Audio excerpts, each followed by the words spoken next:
ወደ አላህ የተመለሰች ነፍስ ምንኛ የታደለች ናት ስትል ድምፃዊ ሀሊማ የሙዚቃ ህይወቷ እንዳበቃ በዛሬው ዕለት ይፋ አደረገች። ድምፃዊቷ የለውጥ ጉዞ ከዝና ማማ ወደ ፈጣሪ ከፍ ያለች ሲሆን አንዳንድ ህይወት በዝናና በደስታ መካከል ሆና የነፍስ ረሃብ ይሰማታል። በዚያን ጊዜ ጌታችን አላህ በወደደውና በፈቀደው ሰዓት ባሪያውን ወደ እኔ ተመለስ ብሎ ይጠራዋል ስትልም ተደምጣለች። ተወዳጇ ድምፃዊት ሀሊማ ለዚህ ትልቅ ማሳያ መሆኗ ተገልጿል።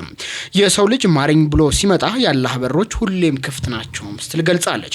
ሀሊማም ይህንን ጥሪ ተቀብላ ራሷን አጠናክራ ወደ ቅዱስ ስፍራ መጓዟም የተገለጸው በአላህ ቤት በካዕባ ስር ሆኖ መማፀን የቀድሞ ማንነትን አራግፎ አዲስ ማንነትን መጎናጸፍ ትልቅ እድል መሆኑን ገልጻለች።